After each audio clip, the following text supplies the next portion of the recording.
Welcome back to the Law School Toolbox podcast. Today, we're excited to have ex-BigLaw recruiter Sadie Jones here with us to talk about using winter break to get ready for the 1L job hunt. Your Law School Toolbox host today is Alison Monahan, and typically I'm with Lee Burgess. We're here to demystify the law school and early legal career experience so that you'll be the best law student and lawyer you can be.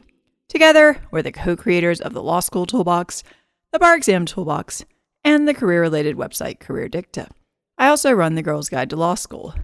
If you enjoy the show, please leave a review or rating on your favorite listening app. And if you have any questions, don't hesitate to reach out to us.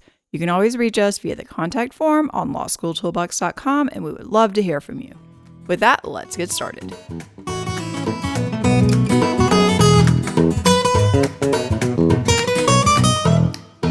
Welcome back to the Law School Toolbox podcast. Today, we're excited to have ex-BigLaw recruiter Sadie Jones here with us to talk about using winter break to get ready for the 1L job hunt. Welcome, Sadie. Thanks for having me back. My pleasure. Well, if you had to pick one thing for 1Ls to do over the winter break to prepare for the summer job hunt, what would that be? I would say kind of the first thing, and if you only have time for one thing, is to get all of your application documents in order and make sure they're finalized, because you want those ready to go when you get back. So even if you aren't able to research jobs, I would say getting your resume, your cover letter, your writing sample, which should be around 5 pages, your LinkedIn profile updated that you're looking for a job and you're in law school, and that's all good. And then probably a reference list just to have that finalized. That'll probably be further in the process. You won't submit that with everything, but you might as well get that done. So to make sure all of those things are spotless, perfect, no typos, how you want them updated. Right. I think a LinkedIn is a great point, because sometimes people don't think that that really needs to match that resume because, you might not have thought about this for a while or whatnot. But I always think it's weird when you get a resume from someone and then you look at their LinkedIn and it's completely different. Like, it just doesn't send a very good impression. Totally. And it should have a professional photo. And I don't mean that it has to be, taken at a photo studio, but it should look professional. It shouldn't be like you cut out from a party, which I have seen. Like, people don't always even look like they're wearing clothes with how they cut it off. Here I am on a beach in Hawaii. Yeah, like you can take a photo of yourself, put on a button-down shirt, in front of like a blank background with an iPhone, which takes great pictures now. Yeah, true. That's fine. But it should be, like a photo of your head.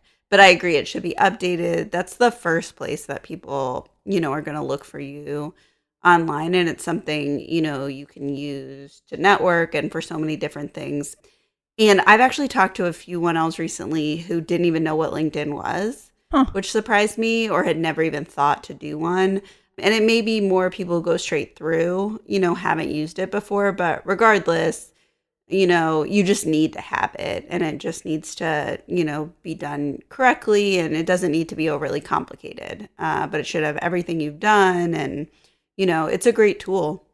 It is. I mean, what do you think? Do you think people should spend time trying to get referrals and references and things like that you see sometimes? I think it's okay to have like one or two. To me, they don't mean that much. Like, it's not like I'm going to go in as the employer and like read through what like your old boss / friend said about you. Exactly. I guess it's nice if you see, okay, they have a few people. I would spend way more time on, who's in your network and connecting with people and trying to, find people than I would too much about like sort of the little extra things that they do. Yeah, and I think as Twitter kind of declines, more and more people are actually starting to post content and kind of try to network on LinkedIn and stuff professionally. So, this could be an interesting time to get in on the ground floor of your profile there. I agree. I've gotten way more updates recently, that someone posted an article or said something, versus I think in the past it was like they prompt you, this person's having like a work anniversary or something. You get like, they're great. I get a bunch of automated emails being like, congratulations on your work anniversary. I'm like, did I have a work anniversary? You're like, I picked a random day. Yeah, exactly. So yeah, I think there is more content, and I agree with you. I think Twitter was used out of all the social media, maybe with more professional stuff in the past, and that's changing. So I think it's great, to have this updated and, use it the best way you can. Right. And with regard to the writing sample, I mean, at this point, if you're a first semester 1L, that's pretty much going to have to be what you did for legal writing.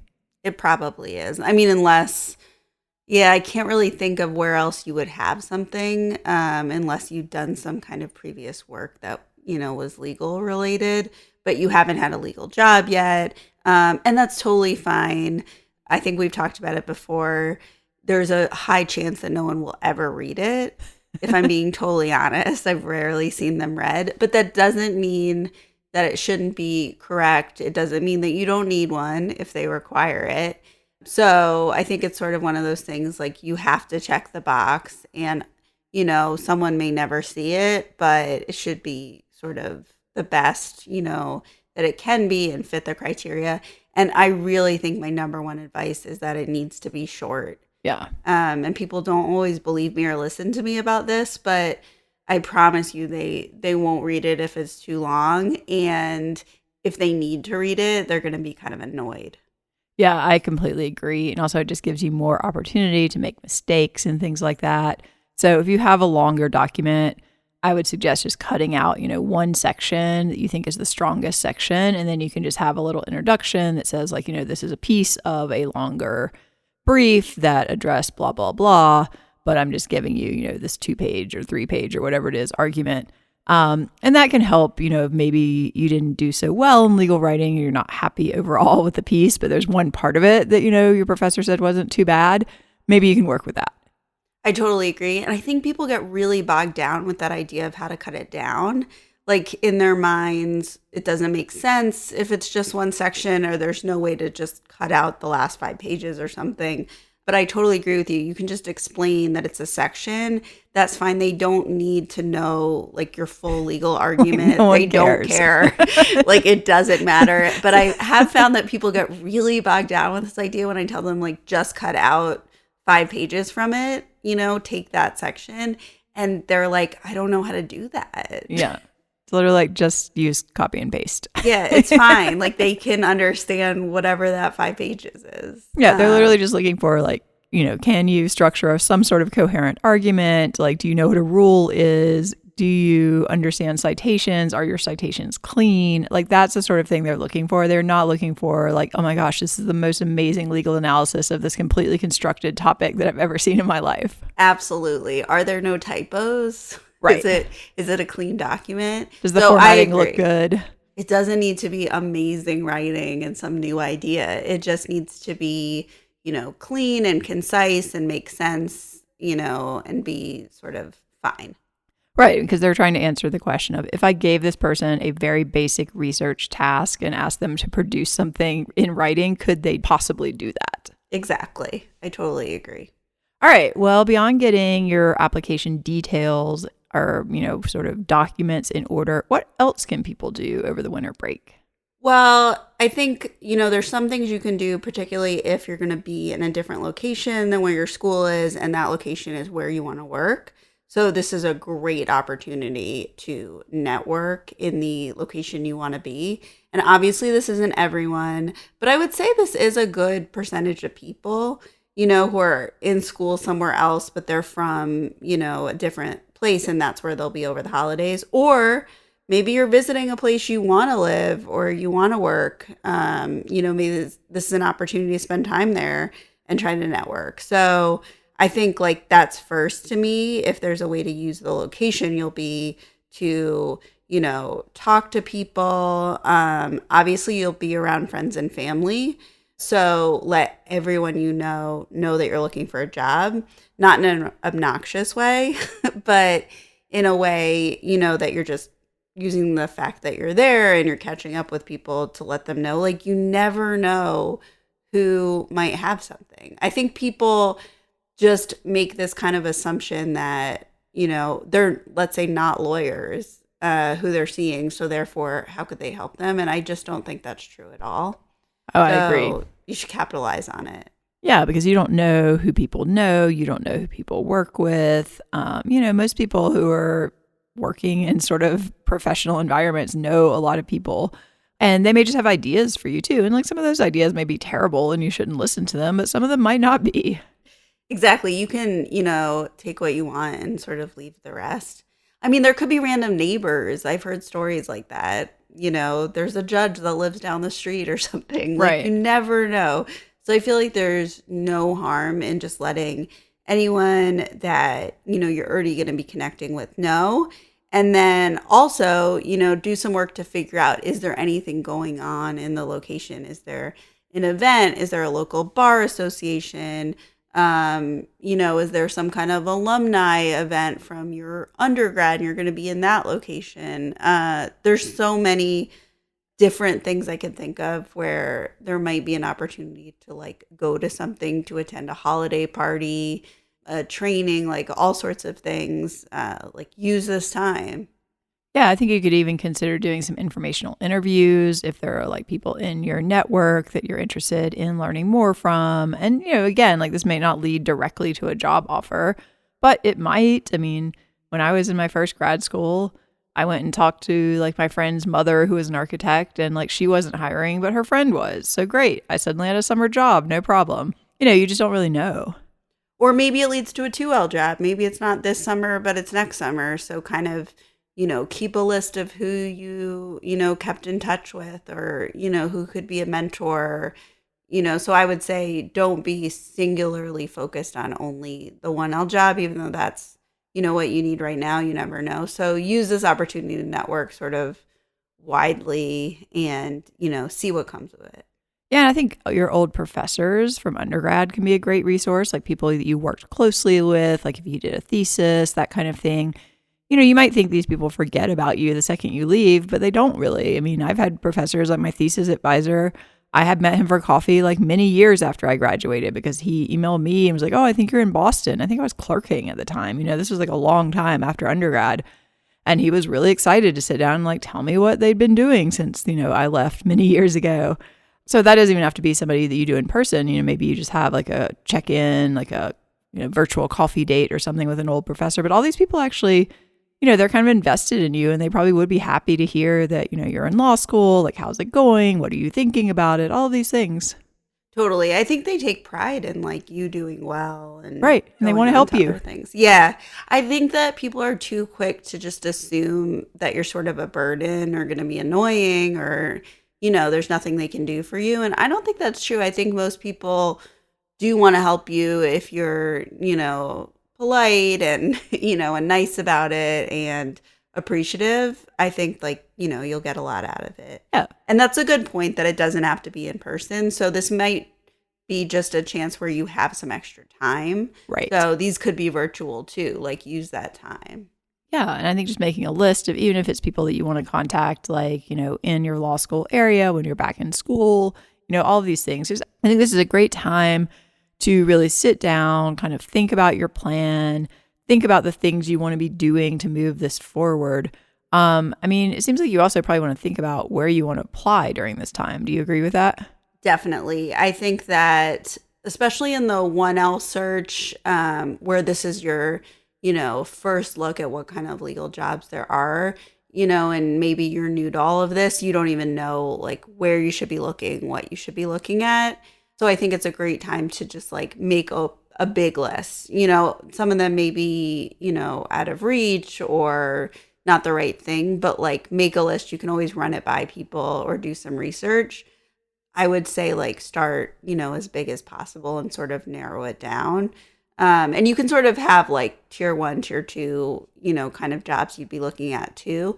But I would make the list organized. Like, I like Excel for this, where you can kind of have columns and sort. And so you can have like the job, the location, where you apply. You could spend some time, everything's pretty much an online application, right? At this point, or usually. So, where you're going to do all that, what they require for their application, like put some time into making a really nice list. Yeah, you could have different tabs if you're thinking like maybe you're going to apply for an externship with a judge. Okay, where are the judges? Who are you listing them? Who are these people? If you're going to apply for like public interest work, if you're going to apply for like law firm jobs, like I can see keeping all that stuff really organized would definitely help. And, if it's big, you can kind of, start with, your number one choices and kind of go from there. And with, Excel and things like that, you can sort of, use it really, really nicely. And also the list can include people you may know at those jobs, and you can kind of incorporate the networking into the list, or if somebody suggests something, you can add it to that. So I think it's a great way to kind of keep the jobs and the people that maybe can help you in the same place. Where do you think people should be looking for kind of these big buckets? Like, where do you get information about what jobs are out there? Well, I think in terms of, 1Ls, like you should start with your school, because there are a lot of resources with career services for 1Ls. Usually there's sort of certain jobs that are for 1Ls, and they're not going to be jobs where you get a permanent job offer. So they're sort of different than the 2L bucket. And a lot of them are going to be unpaid, not all of them. So I would say start with career services in terms of if they know specifically, jobs that may fit you. But a lot of 1Ls are going to work for judges, and all of that generally is going to be online, so you look up the location, what courts, what different judges are hiring 1Ls. So that's always a good area, I think. And then obviously, there are people who are going to apply to law firms, as we've said in the past. It's very unlikely that you're going to get a law firm job, especially in big law as a 1L, but you can certainly look on NALP or some of the other ways to research law firms in terms of if they say they're hiring 1Ls. Also go to their websites.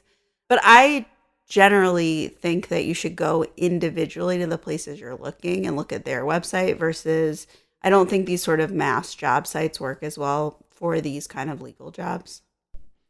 Yeah, I think that's probably true. I mean, like Indeed and things like that are popular, but I think starting with your school and asking them, where do I find this stuff if they haven't already given you that information is a great place to start, because it is a very kind of niche area and you don't want to waste a ton of time just looking at jobs where this is not exactly what they're hiring for. Mm-hmm. And I will say that, there is a job for every 1L. I really feel that. If the 1L didn't get a job, usually it's because they either didn't take one or somehow weren't part of the process. The school is really make sure that 1Ls have jobs. Right. And because a lot of them are unpaid, they're sort of easier to slot in, I think. And there's just set spots, this is, an internship for a 1L. So to me, that would make me feel better as a 1L. There is a place for me. I personally feel really confident about that.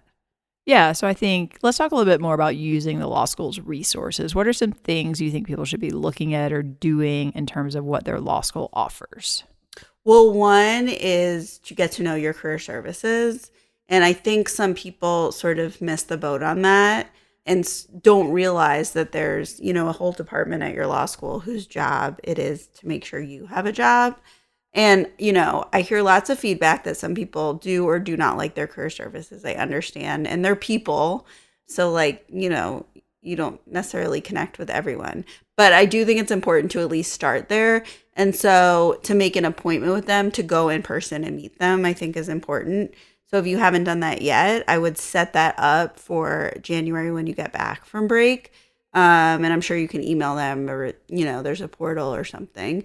So I would do that first, make sure they know who you are, they know what you're looking for, you're kind of top of mind if something comes up, because really their job is to help you.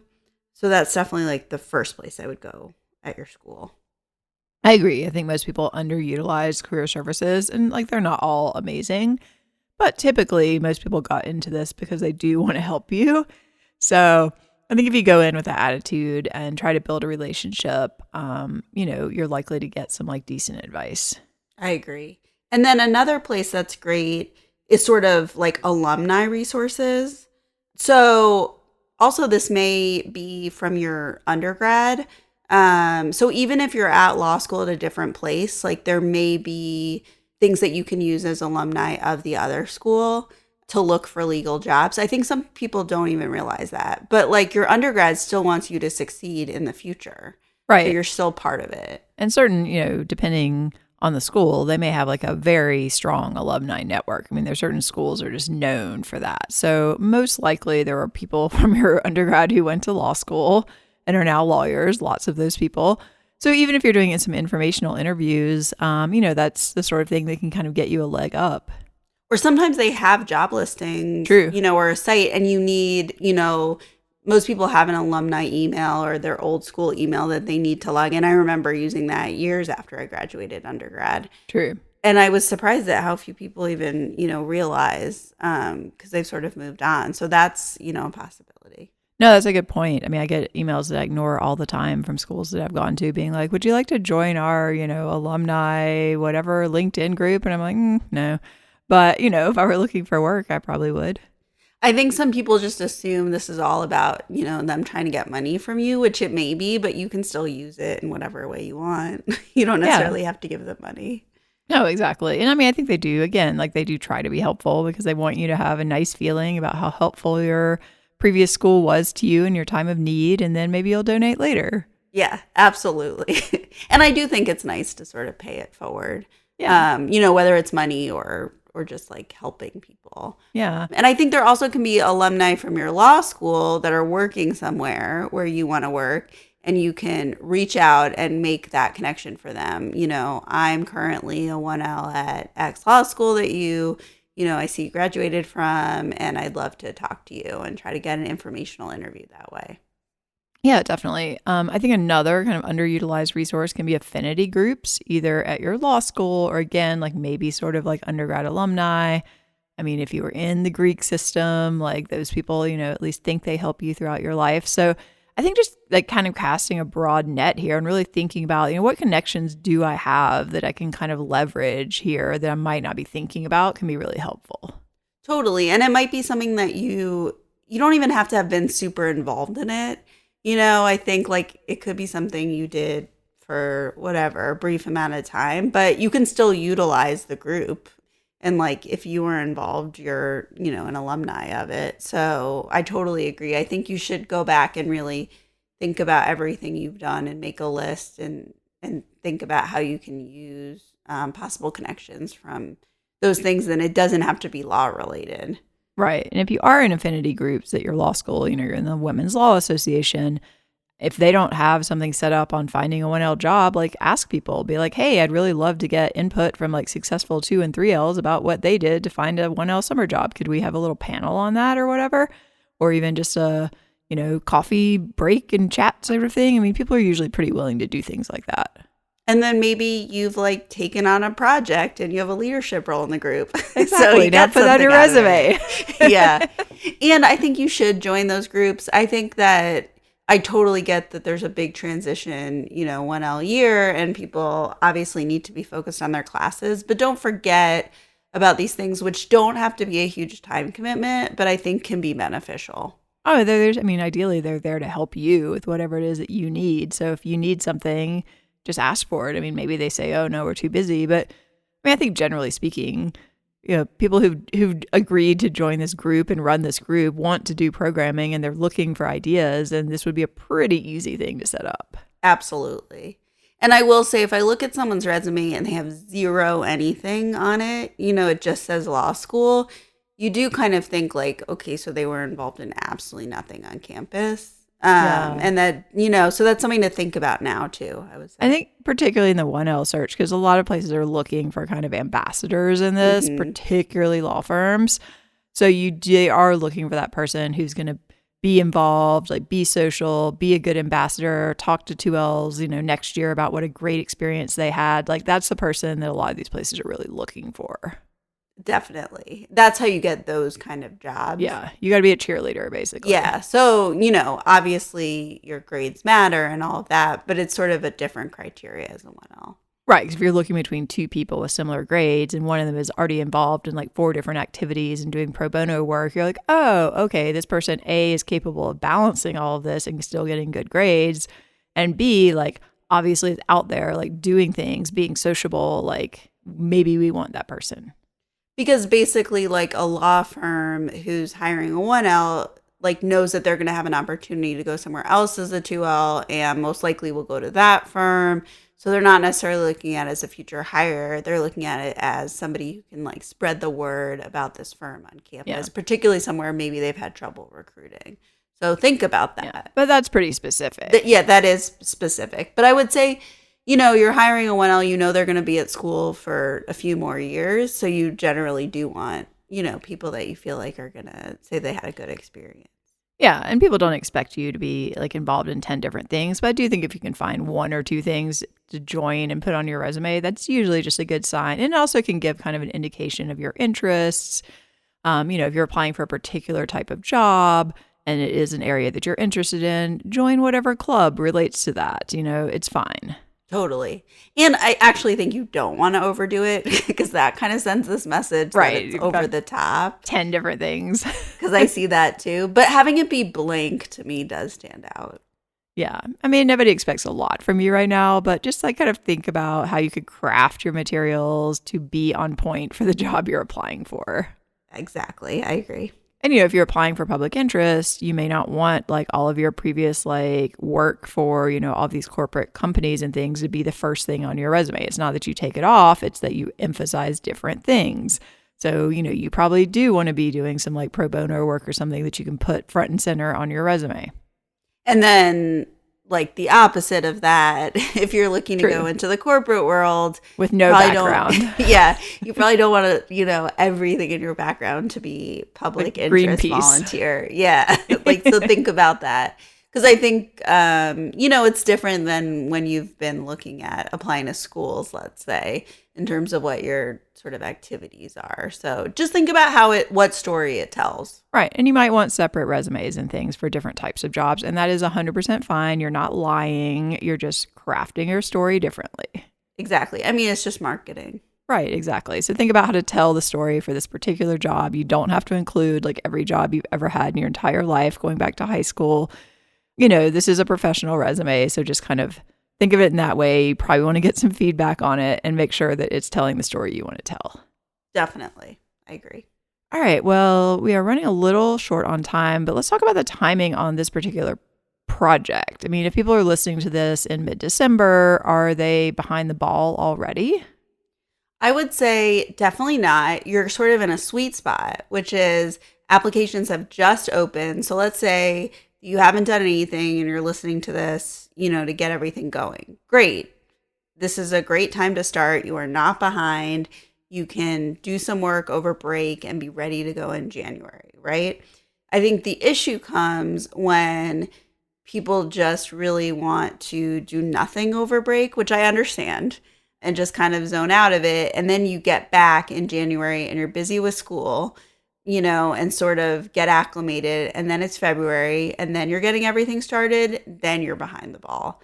So, the idea is put in some work where you have some extra time so that there's not going to be pressure. And I would say the sooner that you get a job and get that out of the way, the more you can focus on your schoolwork or maybe, other extracurriculars you're going to get started. So having the job search hang over your head, until the spring, you can do it. There are still jobs to be had, but it's going to be this thing that you're constantly having to do in the background.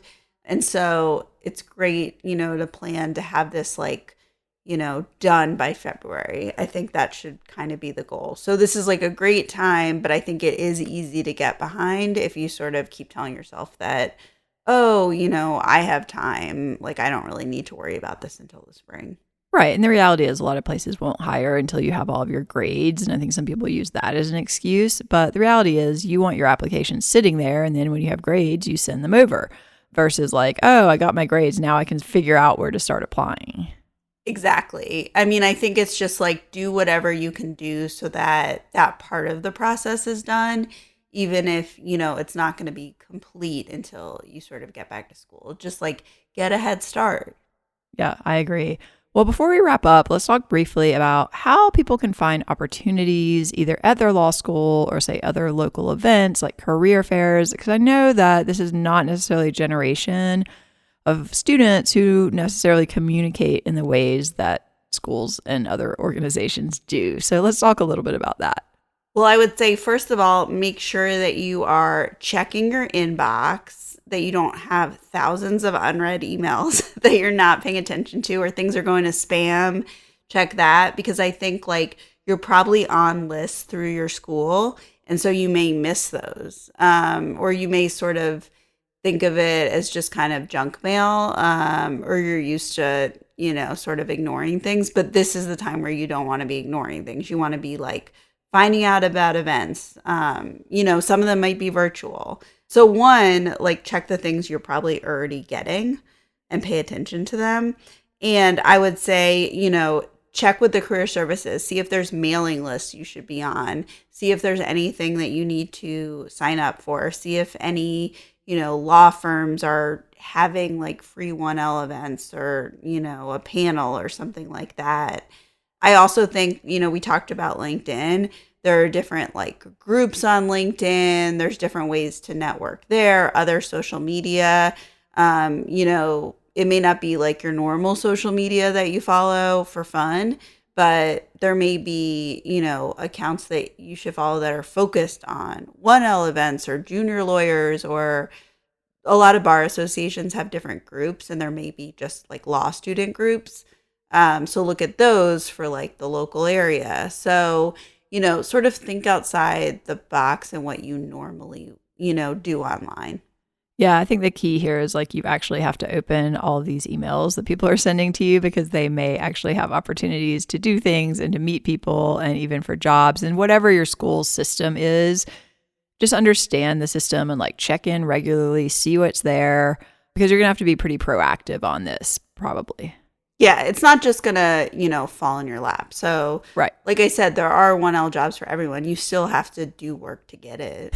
Exactly. You got to go out and find that job. It's not just going to probably like land in your lap. And I want you to get the best job you can, the one that, kind of fits your needs the best. So you're most likely to get that one by, putting more work into it now. Yeah, you got to hustle a little bit, basically, or you're going to end up at the end being like, oh gosh, I just have to take whatever comes my way because I didn't devote the time and energy to this previously. And I guarantee you will regret that. All right, is that your final thought, or you have any other final thoughts? So my final thought is that I do think it's really easy to kind of get to break, and like before you know it, 3 or 4 weeks have gone by and it's over. And I totally get that people, want to binge Netflix and catch up with their old friends and stuff. So what I like to suggest is to set time aside on your calendar where you've looked at this maybe before you go on break, and you say like, I'm going to do job stuff during these windows. Or on the other hand, you could set aside time where you're like, I'm totally going to veg out, for these days or whatever. So I just like that as a suggestion to actually put it on your calendar, because getting those reminders pop up sometimes does make you say like, okay, like I'm supposed to do this now. And I just think that you will regret, having the whole break gone by, and then you have to do all of this when you get back to school. So I really think like use some of this time to, focus on the 1L job search. I agree. You shouldn't kill yourself over it, but any time spent now is going to be time you don't have to spend later when you're more stressed out and you're trying to learn about like property law as well. So just block out some time, like get some balls rolling, and I think you're going to set yourself up for a much better position later on. Yes, you will thank us. You will. Send us an email. Tell us what a great job you got. We'll be happy. Well, with that, unfortunately, we are out of time. Thank you so much for joining us. Thanks for having me. My pleasure. For more career help and the opportunity to work one-on-one with us, including on your summer job, check out careerdicta.com. If you enjoyed this episode of the Law School Toolbox podcast, please take a second to leave a review or rating on your favorite listening app. We would really appreciate it. And be sure to subscribe so you don't miss anything. If you have any questions or comments, please don't hesitate to reach out to Lee or Alison at lee@lawschooltoolbox.com or allison@lawschooltoolbox.com. Or you can always contact us via our website contact form at lawschooltoolbox.com. Thanks for listening, and we'll talk soon. Good luck getting a job.